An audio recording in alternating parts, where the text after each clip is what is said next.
How many people is there under communist government, like with the Marxism? We're going to forget about. Oh, really? What happened for you, brother? Right, interview me. You don't know what Do it. said? Do it. Yes. You're fighting for something that you don't have an answer? You can argument. Yeah, You yeah. have no idea what are you promoting. You see how you smart? How you educated? You don't know What nothing. is it? You can argue. You don't have an agree. I can't educate you to promote communism. I will never defend those things. So what should we do? Should we? I have political prisoners in my country. I have to advocate for them, and they are tortured. And what about raped, capitalism? Killing. I asked you about capitalism. Yeah. What about it? You are in a capitalist country. And it's shit. What are you doing here? Why you don't move to Russia? I was born Why here. you gonna move to Cuba? Russia is not communist. Because you will not turn Canada in a communist country if you want to try that. That is not going to happen.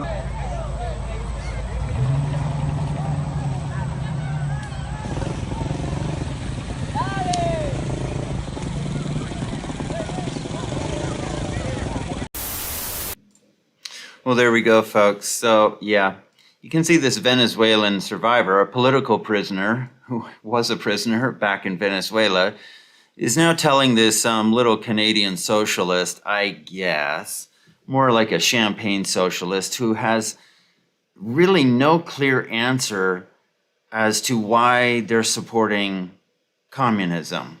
They've got these pamphlets with Lenin on them.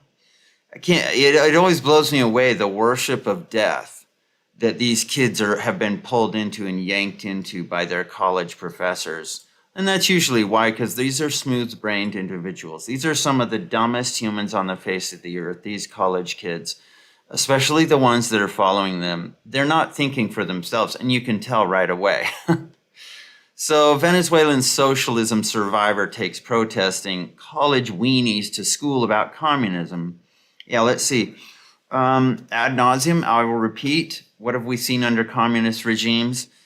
Death and mass destruction at levels that no other government has ever induced against their own people except under communism. And he's like, capitalism is shit.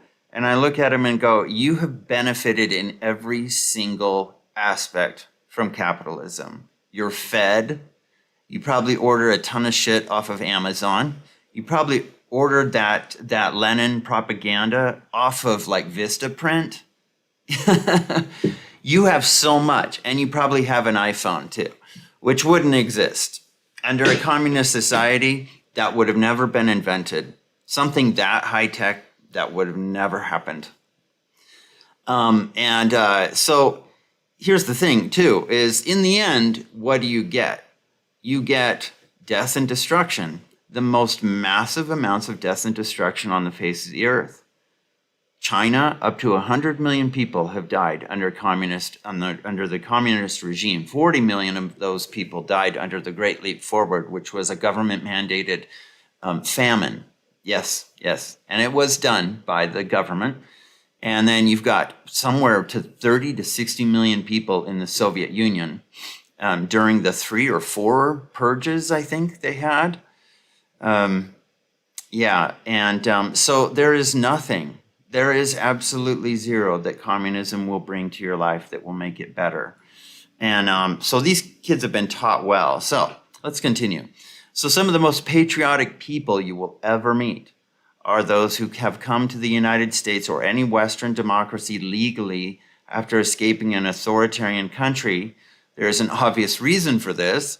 Those people know what true oppression is like, and they love freedom often far more than some people who have spent their entire lives in its embrace. Again, we know these are spoiled brats at these schools. This is just human nature. We take things for granted that have never been denied to us. Some, particularly young people, go so far as to trash the freedom that they enjoy every day. You'll know those people because lately you see a lot of them protesting on college campuses. And that says something, because you see these kids trashing America, trashing Western countries, trashing like the Judeo-Christian traditions, all these things to make the world an uglier place. And I'm like, the day's going to come. You're contributing to your own demise, not only everybody else's, but your own. Okay, and when you are shut down, and when your free speech is taken away, you're going to be stunned at that time. You're going to be like, well, wait, how did this happen? But remember, there is a disconnect among these young radical liberals or whatever they are. And that disconnect is that your voting has had an effect. Overall, it's had an effect. And they don't make that connection that they're voting. I don't know what it is, but it's a thing that happens, especially with liberals. They don't make a connection between what they voted on and then the policies that come around and bite them in the ass. Okay, they're like, why did this crime happen? Why does my car keep getting broken into in these cities? Well, the policies, the people that you voted for are making the policies. Once you vote for them with all the hip hip hurrah, once that's done, they ignore the rest. They go back, they turn around, and they ignore what that politician's doing.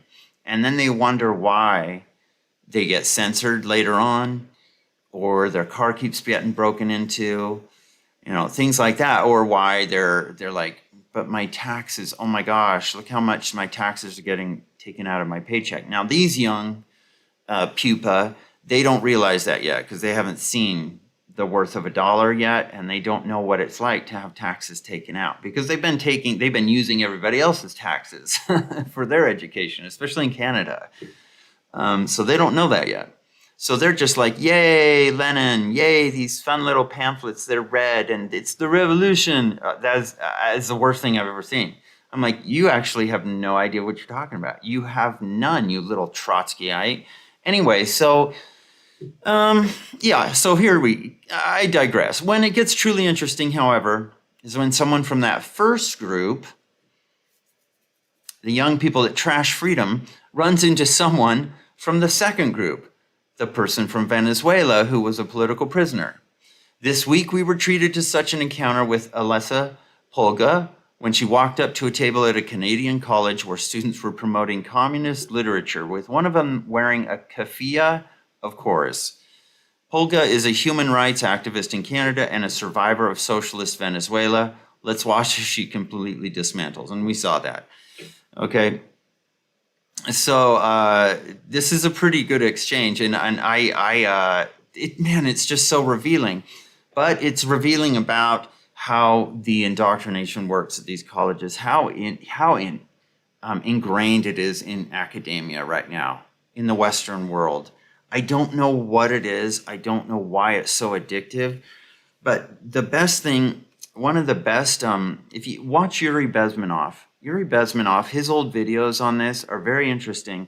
One of these things that communists do is they will come in and they will convince people of how evil capitalism is. Is capitalism perfect? No.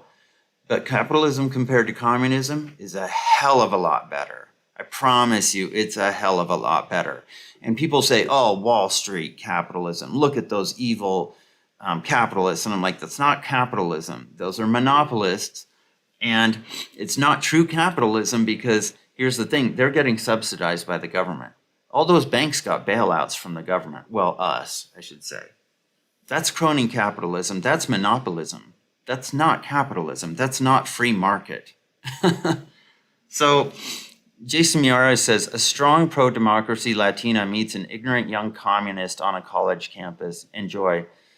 And, he's just like, well, I think this kid, I just so weak. This kid shows it's just cosplay.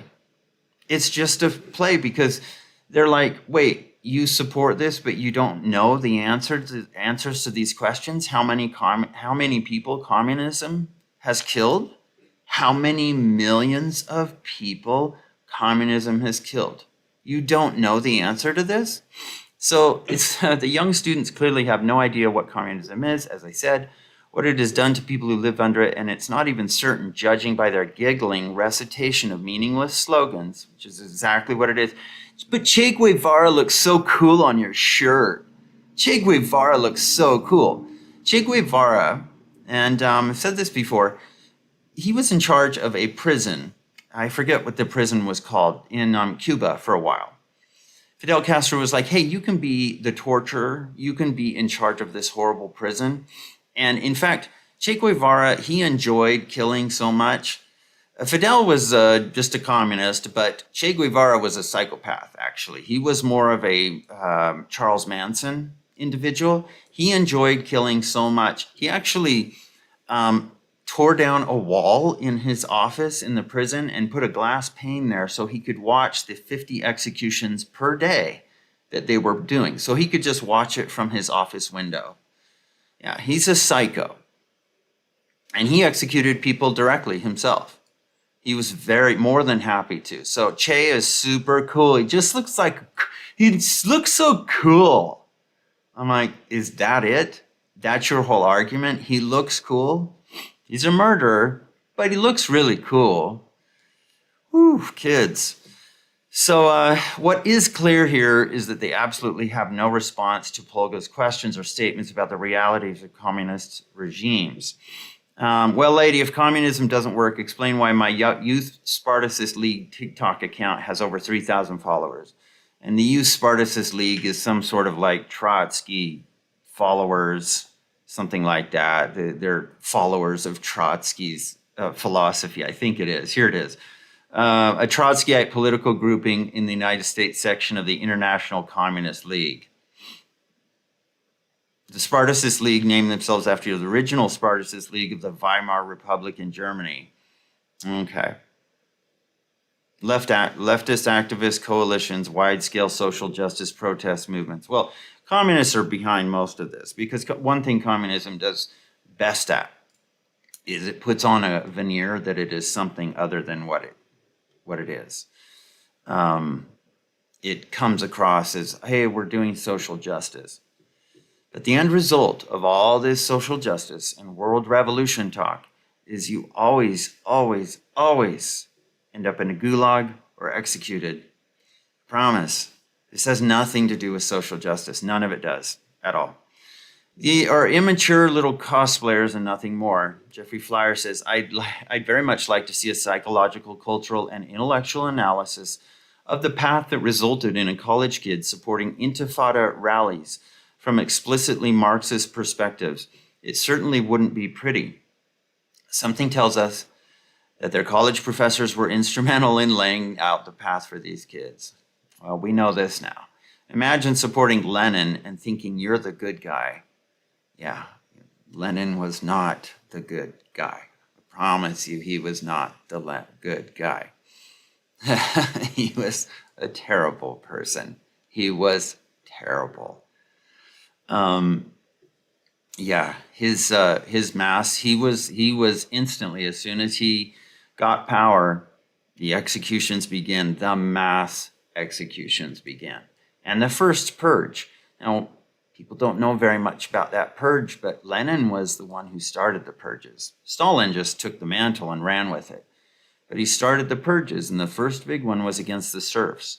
Lenin also oversaw the death of about 6 million Ukrainians starved to death because of Lenin, because they just had it out for the Ukrainians. They just didn't like them. Starved to death 6 million Ukrainians at the time.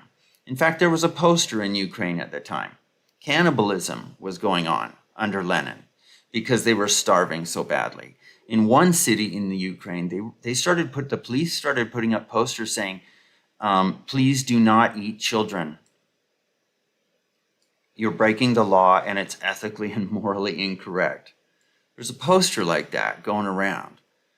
Now, this is real. This is real. You say, oh, wait a second. This can't be real. I highly recommend you read up on this stuff. Okay?